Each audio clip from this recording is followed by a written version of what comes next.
창세기 26장 1절에서 14절 상반절까지입니다. 창세기 26장 1절에서 14절 상반절까지 하나님 말씀 함께 같이 읽도록 하겠습니다. 창세기 26장 1절입니다. 아브라함 때 첫 흉년이 들었더니 그 땅에 또 흉년이 들매 이삭이 그랄로 가서 블레셋 왕 아비멜렉에게 이르렀더니 여호와께서 이삭에게 나타나 이르시되 애굽으로 내려가지 말고 내가 내게 지시하는 땅에 거주하라. 이 땅에 거류하면 내가 너와 함께 있어 내게 복을 주고 내가 이 모든 땅을 너와 내 자손에게 주리라. 내가 내 아버지 아브라함에게 맹세한 것을 이루어 내 자손을 하늘의 별과 같이 번성하게 하며 이 모든 땅을 내 자손에게 주리니 내 자손으로 말미암아 천하 만민이 복을 받으리라. 이는 아브라함이 내 말을 순종하고 내 명령과 내 계명과 내 율례와 내 법도를 지켰음이라 하시니라. 이삭이 그랄에 거주하였더니 그곳 사람들이 그의 아내에 대하여 물음에 그가 말하기를 그는 내 누이라 하였으니 리브가는 보기에 아리따움으로 그곳 백성이 리브가로 자기를 죽일까 하여 그는 내 아내라 하기를 두려함이었더라. 이삭이 거기 오래 거주하였더니 이삭이 그 아내 리브가를 껴안은 것을 블레셋 왕 아비멜렉이 창으로 내다본지라. 이에 아비멜렉이 이삭을 불러 이르되 그가 분명히 내 아내거늘 어찌 내 누이라 하였느냐. 이삭이 그에게 대답하되 내 생각에 그로 말미암아 내가 죽게 될까 두려워하였음이로라. 아비멜렉이 이르되 내가 어찌 우리에게 이렇게 행하였느냐. 백성 중 하나가 내 아내와 동침할 뻔하였도다. 내가 죄를 우리에게 입혔으리라.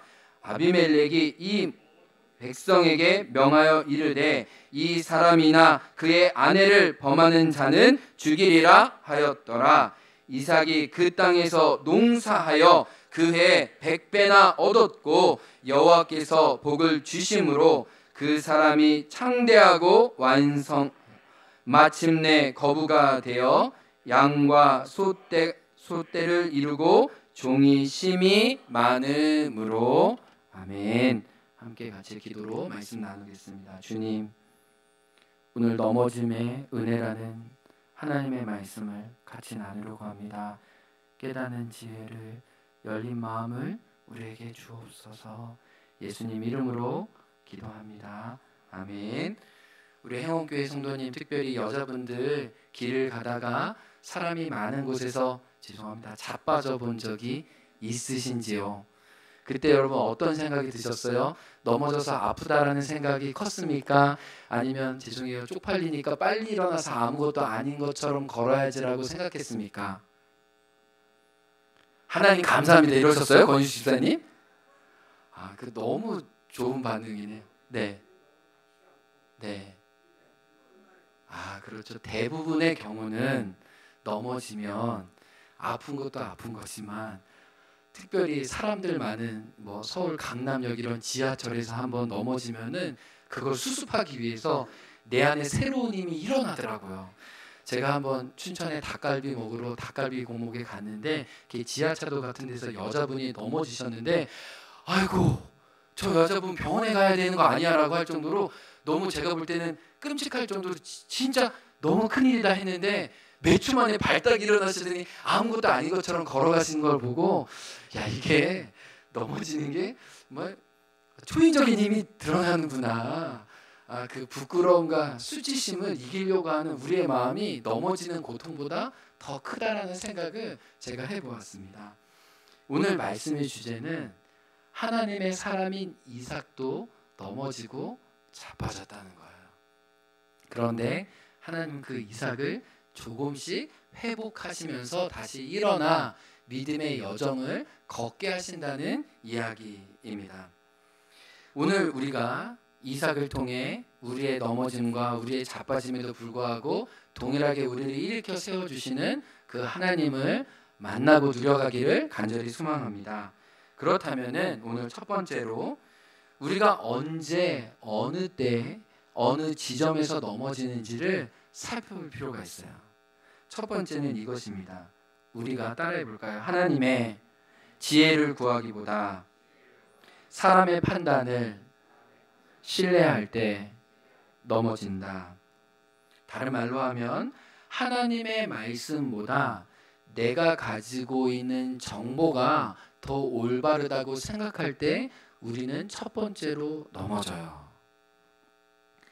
창세기 25장, 우리가 1개월 전에 살펴보았던 창세기 25장에 보면 이삭은 아내를 위해 기도하는 모습으로 아내가 그 자녀를 갖지 못하는 긴 20년의 시간 제사장이 되어 중보기도로 아내와 같은 자리에서 기도하는 모습을 성경은 보여줘요. 그런데 오늘 우리가 읽은 창세기 26장 1절 말씀에 보면 이삭이 하나님 앞에 순수하게 견지했던 그 태도가 전혀 보이지 않아요. 성경 있으신 분들 보세요. 1절에 보면 이삭이 머문 땅에 흉년이 들었습니다. 재앙이 다가왔어요. 그런데 여기에 25장에 보였던 기도했다는 말이 있습니까? 하나님께 질문했다는 그 질문들이 있나요? 가만히 보면 이삭은 이 문제를 해결하기에 굉장히 급급했다는 걸 알 수 있어요. 굉장히 모든 것을 빠르게 처리하고 결정합니다. 그래서 하나님이 이 문제를 통해 내게 무엇을 말씀하시는지 고난에 대한 성찰과 기다림이 없었다는 걸 알게 돼요. 그러니까 모든 것을 일사천리로 결정해버리고 맙니다. 그래서 모두가 정답이라고, 모두가 틀림없이 잘한 일이라고 생각될 수밖에 없는 선택을 하는데 그 선택이 어디냐? 오늘 본문에 보면 1절에 그랄 땅이라고 얘기를 해요. 자, 우리 한번 지도 한번 보여주실래요? 그랄 땅이 어떤 곳이냐면요, 약간 보이세요? 이렇게 녹지대가 있어요. 이전에 거했던 부에라 헤로이는 약간 그 황토색이죠. 약간 그 사막 지역이에요. 그래서 사막 지역 유목민들이 지내기에는 괜찮은 곳이에요.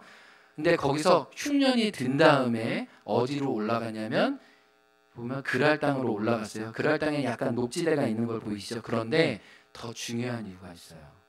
이 그랄 땅은 명분과 실리가 모두가 다 있는 땅이에요.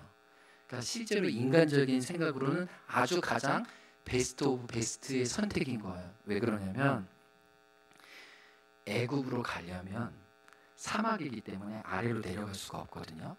그러면 어디로 가냐? 위로 올라갔다가 바닷길로 애굽으로 내려가는 거예요. 그러면 반드시 거쳐야 했던 동네가 어디냐면 그랄이에요. 그랄은 가나안 땅에 있었지만 애굽의 영향을 아주 많이 받는 곳이에요. 그러니까 우리가 어떤 도시에 가면 뭐 캐나다의 어떤 퀘벡주에 가면 영어를 많이 쓰지만 아직도 프랑스의 유산이 많이 있어서 간판이 영어 간판에서 그 퀘벡주로 가면 이 프랑스 언어로 바뀌거든요. 그랬던 것처럼 애굽은 이 그랄 땅은 이 가나안의 언어가 통하는 곳이었지만 그랄 땅은 애굽의 영향력의 요소가 아주 많은 도시였다는 거예요. 그러니까 그랄 땅으로 간다는 건 뭐예요? 여차하면 내가 애굽으로 튀겠다는 거예요. 근데 명분은 뭐가 돼요? 하나님 아직은 가나안 땅이잖아요. 저는 하나님이 약속하신 가나안 땅에 아직 머물러 있는 거 맞아요 라고 얘기를 했다는 거예요. 그러니까 하나님의 말씀도 어긴 것도 아니면서 적절하게 타협 지점으로는 그랄이 굉장히 좋은 거죠. 근데 또 그랄이 실리적으로도 좋은 이유가 있어요. 그랄 땅 하면 창세기 20장에 자기 아버지 아브라함이 머물렀던 땅이에요. 아브라함이 축복을 받아 그 지역의 사람들과 화친 조약을 맺은 곳이고 아버지가 판 우물도 있어요. 그러니까 유목민으로서 이삭은 뭐예요? 아직 가나안 땅에 있기도 하지만 아버지의 유산과 아버지가 베풀었던 어떤 덕이 있으니까 거기에 기대서 살아볼 수 있는 아주 좋은 곳이 그랄 땅이었던 거예요. 그러니까 기도도 안 해보고 덥석 이거야. 이건 하나님의 뜻일 거야. 분명해. 그랄 땅은 하나님의 아버지로부터 예비하신 이 어려움 때 나에게 주신 기회라고 그 이삭과 리브가는 선택하면서 여지없이 묻지도 않고 갔다는 거예요. 우리도 이런 착각에 빠질 수 있죠. 야, 이건 하나님의 인도하심이 분명해. 성령님이 내 머리를 깨우셔서 인도해 주셨네라고 쉽게 말하긴 쉽지만 오늘 이삭처럼 내 판단을 하나님의 지혜인 양 착각할 수 있다는 거예요. 내 꼼수를 하나님의 인도하신 것처럼 포장해서 사람들에게 말할 수 있다는 거예요. 그런데요, 하나님은 우리 마음과 생각과 뜻을 감찰하세요. 오늘 말씀에 보면 하나님은 그랄 땅에 간 이삭의 동기가 순전하지 않다는 걸 너무나 잘 알고 계시고 그것을 지적하고 계세요. 하나님은 죄송합니다, 우리의 꼼수에 절대 속지 않으세요. 우리의 꿰매 스스로 우리가 우리의 발목을 잡을 수밖에 없다는 것을 하나님은 차차 알게 해주세요. 그러니까 여러분 기억하셔야 돼요. 기다림과 기도로 하나님 앞에 마주하지 않은 결정은 결국은 그때는 좋아 보여도 더 큰 곤란으로 우리를 인도한다는 거예요. 그러니까 잠시는 어려움을 당할 수 있지만 기도 가운데 하나님의 뜻을 분별하는 여정이 없으면 아무리 좋은 선택을 금방 한다 할지라도 결국은 그 선택이 이삭과 리브가 그 모든 가문을 어렵게 한다는 걸 오늘 본문은 보여주고 있습니다. 그래서 하나님은 그 이삭을 회복하고 싶으시기 위해 두 가지의 일단 처방을 해주세요. 첫 번째는 2절 말씀인데 떠나지 말아야 할 경계를 다시 설정해 주세요. 따라해 보겠습니다. 경계를 설정해 주신다. 2절 말씀 읽어볼까요? 시작. 여호와께서 이삭에게 나타나 이르시되 애굽으로 내려가지 말고 내가 내게 지시하는 땅에 거주하라. 아직은 가나안이잖아요. 아직은 그랄 땅이잖아요. 근데 하나님이 뭐라고 그러세요? 너 솔직히 말해. 너 그랄에 간 거 뒤도 돌아보지 않고 애굽으로 가려고 지금 잠시 여기 머물러 있는 거지. 하나님은 너무나 잘하셨어요. 그래서 이렇게 꼬집어 얘기하세요. 애굽으로 내려가지 말고 내가 너에게 지시한, 너에게 주기로 약속한 아버지로부터 너와 계속적으로 흘려온 이 약속, 이 가나안 땅에 제발 머물러 있으라고 이야기를 합니다. 여차하면 약속의 땅, 가나안 땅 버리려고 하는 너의 이중적인 마음을 나는 안다고 얘기하는 거예요. 그래서 울타리를 다시 쳐주면서 여기 밖에 절대로 넘어서면 안 돼. 너 사는 것 같지만 실제로 사는 것 아니야. 나의 약속과 나의 계명과 나의 율법 안에, 나의 뜻 안에 너가 머물러 줄 때에야 너가 어려워도 살게 될 것이라고 이야기를 하는 거예요. 여러분 혹시 어렸을 때 기억나세요? 여러분의 부모님이 여러분에게 어떻게 하셨습니까? 애비야, 지지야, 떼지. 여러분 부모는 맘마라는 말뿐만 아니라 애비야, 지지야, 떼지라는 말을 할 수밖에 없어요. 부모는 그의 자녀를 지켜야 합니다. 안전을 도모합니다. 하나님이 뭐라고 얘기하세요? 너는 안전해서 그랄 땅에 가고 애굽으로 가려고 하지만 너의 아버지 아브라함이 그렇듯 애굽은 너를 보호해 줄 수 없다는 거예요. 너가 너의 스스로 꼼수로 생각한 그 지식으로는 너를 구원할 수 없다는 거예요. 하나님 우리에게도 뭐라고 말씀하세요? 우리의 꼼수가 우리를 구원하지 않는다는 거예요.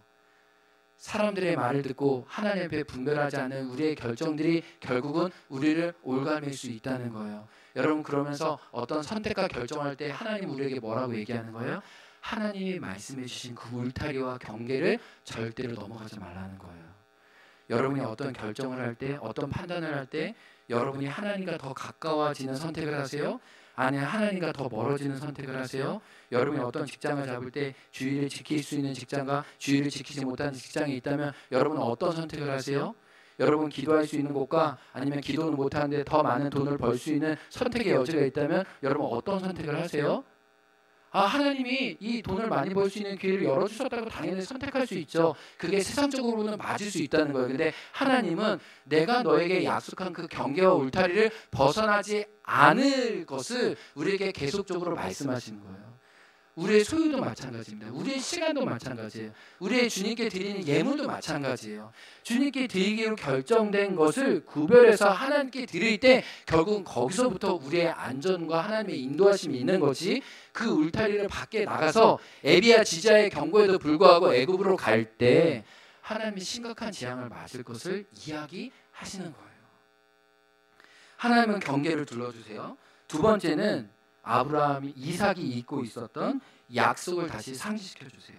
3절에 보면 뭐라고 얘기하시냐면 내가 너에게 복을 주고, 뒷절에 보면 3절 뒷절에 보면 내 자손으로 말미암아 천하 만민이 복을 얻으리라. 지금 이삭은요, 흉년이란 위기 앞에 하나님의 약속을 잃어버렸어요. 첫 번째는 경계도 자기가 흩어버렸고요, 하나님의 약속도 잊었어요. 그러니까 하나님이 다시 한번 분명하게 말씀하세요. 아브라함뿐만 아니라 이제 나는 너의 후손과 자손을 통해 가나안 땅을 줄 뿐만 아니라 천하 만민이 복을 얻게 하겠다라고 강조해서 아주 3절, 4절, 5절 굵게 말씀하시는 거예요. 그러니까 뭐예요? 문제가 너를 이끄는 것이 아니라 약속이 너를 이끌 수 있도록 정신을 차리라는 거예요. 주의 약속하신 말씀 위에서 다시 그 말씀으로 돌아가라는 거예요. 여러분 생각해 보세요. 하나님은요, 여러분이 기도할 때 새로운 말씀을 주신다고 생각하시지 마세요. 그런 경우는 드물어요. 그거는 주님을 믿은 지 얼마 안 된 분들에게는 새로운 말씀을 주실 수 있지만, 제가 임상적으로 볼 때는요, 예수님 오랫동안 믿으신 분들에게는요, 잃어버렸던 말씀을 다시 주세요. 주님이 요한계시록에 보면 초대교회 7교회에게 하셨던 말씀은 새로운 말씀이 아니에요. 늘 그들에게 주셨던 말씀인데 그들이 잊었던 말씀이에요. 그러니까 여러분이 기도하고 우리가 예배할 때 무엇이에요? 이삭처럼 우리가 받았지만 잃어버리고 무관심했던 그 말씀과 약속들을 다시 우리의 삶으로 가져오는 거예요. 요한복음에 보면 성령님이 하시는 일이 뭐예요? 성령님은 새 것을 말씀하지 않으세요. 예수님이 가르쳐 주신 것을 다시 생각나게 하세요. 하나님의 말씀을 다시 읽게 우세요. 그러면 여러분 새로운 말씀을 구하지 마세요. 내가 혹시 잃어버렸던 말씀을 성령님이 깨우쳐 주시도록 우리 자신의 안테나를 하나님께 다시 향할 필요가 있다는 거예요. 이거는요, 하나님과 관계뿐 아니에요. 사람과의 관계도 마찬가지예요. 이제 저희 아내도 요즘에 이제 막 학교 강의하느라고 바쁘고, 막 저도 아이들 막 챙기고 그러니까 다 같이 바쁜데, 이번 주 아내가 목요일날 저녁에 당신 진짜 요즘 너무한다, 한 번도 안 안아준다 이러는 거예요. 그래서 아내가 저한테 늘 수십 년 전부터 이렇게 자기 이렇게 잘 때마다 한 번씩 사랑한다고 안아주면 좋겠다라고 했어요. 근데 제가 안 한 지 꽤 됐죠. 그냥 이제 안 하는 거보다라고 생각을 했죠. 근데 아내가 갑자기 이렇게 사랑과 인정의 욕구가 이렇게 원했던 것 같아요. 그래서 이렇게 침대에서 이렇게 당신 진짜 요즘 나 한 번도 안 안아준다, 좀 너무한다 그랬더니, 이제 유라랑 같이 자느라고 이제 아내는 위침대에서 자고 저는 아래 매트리스에서 자는데, 그 소리를 듣고 있으면서도 매트리스에서 일어나는 게 너무 귀찮은 거예요. 그냥 잤습니다. 무시하고 하나님이 안아주시겠지 하고 그냥 잤어요. 근데 새벽 예배 마치고 이제 아내를 보는데 그 전날 마음의 고백이 남아가지고 미안해가지고 여보 사랑해 이렇게 안아줬습니다. 근데 제가 가만히 보니까 저희 와이프가 저에게 새로운 말은 하지 않아요. 늘 똑같은 말을 해요. 날 안아주라, 양말 앞뒤 벗지 마라, 밥 먹으면 설거지는 안 하더라도 설거지 다음 하기 쉽게 불에 담가둬라, 그때 먹은 거 치워라. 저랑 관계 맺을 때 늘 새로운 걸 요구하진 않아요. 늘 안 되는 걸 다시 이야기하는 거죠. 근데 여러분 하나님과 우리 관계를 보세요. 하나님이 우리에게 왜 자꾸 그 얘기를 하세요? 아직 그게 내 것이 안 됐다는 거예요. 왜 이삭에게 이 약속을 하시는 거예요? 내가 너의 후손을 하늘의 별과 같이 많게 하겠다는 것을 너가 믿지 않는다는 거예요. 그러니까 계속 그 약속 위에 너 자신을 주장하라고 하는 거예요. 여러분 오늘 이 말씀을 들으면서 여러분이 잊었던 게 뭐예요? 놓쳤던 게 뭐예요? 성령이 지금 말씀하시는 거죠. 새 것 찾기보다 잃었던 약속 위에 다시 나 자신을 동여매라는 거예요. 그때서야 일어나 믿음의 여정을 걸어갈 수 있다는 거예요. 그런데 이 하나님의 약속에도 불구하고 이삭에게는 해결되지 않은 내면의 문제가 있었어요. 오늘 말씀에 보면 두려움이었어요. 그랄에 오랫동안 거주하다 보니 한 가지 염려에 빠졌습니다. 아내를 언제고 뺏길 수 있다는 두려움이었어요. 그래서 그랄 사람이 물어옵니다. 그랄 사람은 당연히 아내라고 생각해서 이 여인이 누구냐, 이삭의 아내에 대해서 물어봐요. 그런데 놀랍게도 사람들은 너의 아내냐고 물었을 때 이삭은 두려움 가운데 어떻게 얘기해요? 아니, 내 누이야. 사람은 당연히 그게 아내라고 생각하고 당신의 아내죠? 라고 물었을 때 이삭은 그 오랫동안 가지고 있었던 그 내면의 두려움이 해결되지 않아서 뭐라고 얘기하냐면 아니요, 착각하지 마세요. 진실은요, 내 와이프 아니에요. 내 동생이라고요. 나와 같은 아버지에 태어난 혈족이라고요. 라고 얘기하는 거예요. 왜요? 그랄 땅에 머물었을 때 하나님의 약속이 명확하지 않았을 때 그의 마음을 채웠던 것이 두려움이라는 걸 알 수 있어요. 그 아내는 누구였어요? 창세기 50장 중에 제일 긴 장이 몇 장이라고 했어요? 24장, 무려 67절. 정말 하나님이 리브가를 만나기까지 얼마나 하나님이 신실하게 인도하셨는지 구구절절 그 세밀한 과정을 다 기록해서 만난 그 약속의 아내 리브가를 지금 그랄 땅에 거주했을 때 뭐로 내물어요? 남의 아내가 될 수 있도록 그렇게 하나님의 약속과 신실함을 경험했던 아내를 위험 가운데 빠뜨리는 거예요. 그러니까 뭐예요? 두려움은요, 하나님 앞에 우리의 자리를 잃어버리게 할 뿐만 아니라 나의 사랑하는 사람도 해칠 수 있다는 것을 알게 해줍니다. 두려움은 현실을 과대 해석하게 했어요. 사람들은 그 아내를 데리고 갈 생각이 없었어요. 해칠 생각이 없었다는 거예요. 오늘 11절 말씀해 보세요. 그 그랄 왕 아비멜렉이 뭐라고 얘기해요? 이삭을 부릅니다. 호되게 꾸짖어요. 너 어떻게 우리를 죄를 범할 수 있도록 이렇게 우리에게 덫을 놓았냐? 내가 법으로 선포한다. 우리 중에 어느 누구도 이삭을 해하거나 그의 아내를 데리고 가는 자는 죽일지라. 여러분, 이삭만 스스로 겁먹은 거예요.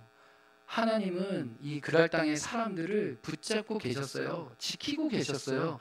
근데 자기 마음을 지키지 못한 이삭이 부끄러움을 당하는 거예요. 수치를 당하는 거예요. 그래서 하나님은 이삭을 회복하기 위해서 그 두려움과 수치를 드러내세요. 고치세요. 그 어둠을 밝혀내세요. 그 혼자 끙끙 맸던 부분을 참된 빛 가운데로 드러내셔서 그가 하나님의 사람으로 살아갈 수 있도록 그의 어둠을 드러내신다는 거예요. 여러분, 잃어버리시면 안 됩니다.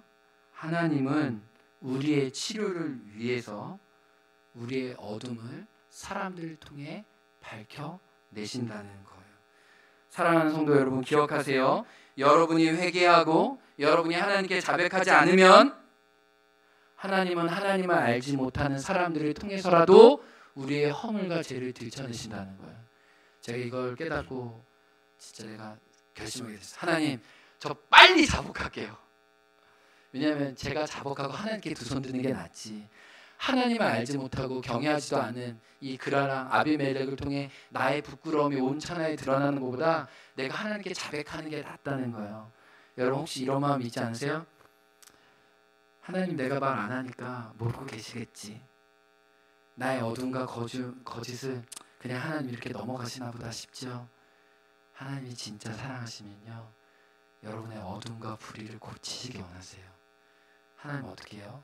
회개할 기회를 주시죠. 네, 회개할 기회를 오랫동안 우리가 잃어버렸을 때 하나님 우리에게 사랑하시기 때문에 어떻게 하세요? 그랄 왕 아비멜렉을 보내셔서 우리를 꾸중하시는 거죠. 우리의 허물을 드러내시는 거예요. 왜요? 하나님, 내 속에 거짓을 안고 살았습니다. 내가 참으로 하나님의 사람으로 다시 걸어가게 해주세요라고 고치기 위해 우리의 폐부를 들춰내신다는 거예요. 여러분, 이 말씀을 듣고 여러분 개인 기도 시간에 고백하시기 바랍니다. 그분은 미쁘시고 의로우셔서 우리가 우리 죄를 고백하면 기꺼이 고치세요. 우리의 진정성 있는 회개를 하나님은 찾으신다는 거예요. 그런데 놀랍게요, 하나님은 부끄러움만 드러내시는 걸로 끝나지 않으세요. 마지막으로는요, 이삭을 형통케 하세요. 우리와 함께 하고 계신 하나님인 것을 사람들로 보게 해주세요. 이게 넘어짐의 은혜예요. 우리 넘어졌지만 하나님 다시 살게 해주신다는 거예요. 여러분 12절부터 14절 한번 읽어볼까요? 시작. 이삭이 그 땅에서 농사하여 그 해에 100배나 얻었고 여호와께서 복을 주심으로 그 사람이 창대하고 왕성하여 마침내 소떼를 이루고 종이 심이 많음으로. 자, 여기까지입니다. 이 말씀을요, 다만 이삭이 세속적으로 성공했구나, 돈을 많이 벌고 재산이 많아졌구나, 이제 앞으로 걱정 없이 이제 통장의 잔고를 믿고 살 수 있는 사람이 되었다라고만 그냥 물리적인 현상으로만 보면 안 돼요. 이 창세기 26장 12절과 13절과 14절은 창세기 26장 이 뒷절에 보면 28절로 이어지는데, 28절에 보면 이 이삭이요, 다음 주에 말씀을 나누겠지만 그랄 땅에 시기함을 받아 쫓겨나거든요. 그래서 다른 땅에 거주해요. 브에세바에 거주하는데 그랄 땅에 있는 사람들이 먼 수십 킬로를 달려와서 이삭에게 조약을 맺자고 얘기해요. 그 조약을 맺는 이유가 28절에 뭐냐면 그들의 눈으로 이삭을 통해 하나님을 보았다고 얘기해요. 다시요. 그랄 사람들은 하나님을 모르는 사람이었어요. 그런데요, 이삭의 삶의 자리를 보고 이삭과 함께 하신 하나님의 모습을 보고 그들은 하나님을 보았다고 얘기하면서 당신을 지키시는 그 하나님과 당신과 내가 약속과 조약을 맺고 싶습니다 라고 감히 그들이 스스로 자원해서 온다는 거예요. 그러면 그들이 어떻게 하나님의 살아계심을 보았냐는 거예요. 어떻게요? 오늘 그 첫 증거가 이거예요. 이삭이 농사를 지었는데 몇 배를 얻었대요? 100배를 얻었대요. 이명희 권사님, 깻잎 하나 심으면 몇 개를 얻습니까? 많이를 얻습니다. 근데 제가 농사는 잘 모르지만 이 기록에 의하면 농작물이 수치를 적을 때는 예수님 말씀하셨던 30배, 중간이면 60배, 진짜 풍성한 소출은 100배라는 거예요. 이 100배라는 말은 무슨 말일까요? 하나님이 완전히 이삭이 하는 농사에 기름 부으시고 함께 하셨다는 거예요. 그리고 하나님이 함께 하심을 드러내기 위해서 뭐예요? 적절한 비를 내리시고 적절한 땅의 영향을 공급해 주셔서 땅과 하늘이 이삭이 재배했던 모든 그 농사에 열매를 맺게 하셨다는 거예요. 그러니까 하나님의 말씀이 그냥 이삭에게만 임한 게 아니라 이삭의 삶의 자리가 곡식들에게 구체적으로 임했다는 거예요. 그런데 이삭의 전공은 뭐예요? 이삭의 원래 직업은 뭐예요? 아브라함 때부터요, 유목민이잖아요. 소와 양떼를 치는 사람이잖아요. 그런데 먹고 살아야 하니까 그랄 땅에서 뭐를 한 거예요? 농사를 지은 거예요. 그게 전공이 아니라고요. 그가 훈련한 게 아니라고요. 그가 어디서 이렇게 잘 알아서 한 게 아니라고요. 어쩔 수 없이 그 땅에서 살기 위해서 했는데 하나님이 그 지경을 축복해 주신 거죠. 그러면 사람들이 그 농사가 100배나 된 걸 보고 그럴 사람들이 뭐를 알 수밖에 없었을까요? 야, 저 사람 아내를 속였던 사람인데 알고 보니까 하나님을 믿는 사람이었어. 유일하신 하나님을 경외하는 사람이네. 근데 그 사람이 이 땅에 와서 살 때 하나님이 그 사람의 삶의 자리를 축복해 주시네. 저 사람이 자기의 기술로나 머리로는 절대로 저렇게 복을 받을 수 있는 사람이 아닌데 하나님이 함께 하시네. 이 증거를 하나님이 보여주셨다는 거예요. 하나님은 우리 부끄러움을 들춰내시기만 하는 게 아니에요. 그래, 내가 변함없이 너와 함께 하겠다고 우리가 약속의 땅에 믿음으로 주장할 때 우리의 곡식과 우리의 삶의 자리에 하나님이 함께 하심을 가시적으로 드러낸다는 거예요. 그래서 우리를 살게 하실 뿐만 아니라 먹게 하실 뿐만 아니라 우리 주변에 있는 사람들이 우리를 통해 아버지의 이름이 거룩히 여김을 받으시는 예수님이 알려준 주기도문이 우리의 삶의 자리에 응답된다는 거예요. 여러분, 이 이삭의 삶을 사모하게 되지 않으십니까? 내가 부끄럽지만 수치를 당하지만 그걸로 끝나지 않으시고 모든 내 주변의 사람들이 나를 알지 못했던, 나와 함께 동행하시는 하나님을 알지 못했던 사람들이 이제 나의 삶의 열매를 통해 주님께 돌아온다면 그게 선교 아니에요? 그게 복음 증거 아니겠습니까? 여러분, 이 땅의 행원에서 우리가 어떻게 예수님 증거할 거예요? 우리의 삶의 자리에 하나님의 동행하심이 드러나야 저 사람 교회 다니고 예수님 믿더니 삶이 풀리네, 형통하네, 하나님이 진짜 저 사람과 함께 하나보다라는 고백을 하나님 우리가 받기 원하신다는 거예요. 그러기 위해서 하나님은 하나하나씩 경계를 설정해 주시고 약속의 말씀을 다시 채워주시고 우리의 부끄러움을 드러내시지만 우리가 그 자리에 있을 때 우리의 삶을 축복해 주신다는 거예요. 여러분 2주 전에 제가 책 하나 소개해 드렸던 거 기억나세요? 한번 띄워주세요.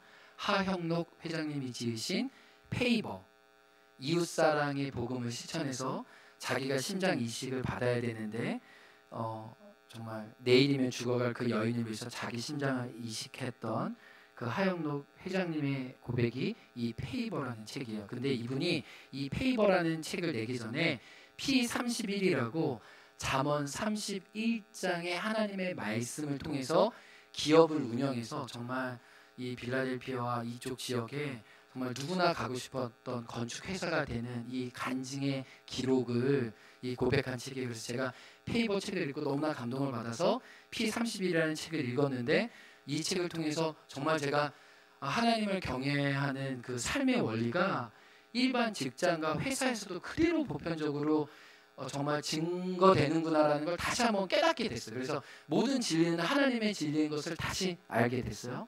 근데 제가 이 두 책을 읽으면서 다 감동된 게 뭐냐면 이 앞에 추천사예요.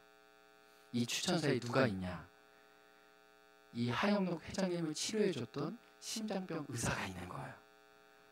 내가 이 사람 때문에 처음으로 하나님께 기도했다고 말한 이 사람은 진짜 하나님의 사람이라는 거예요.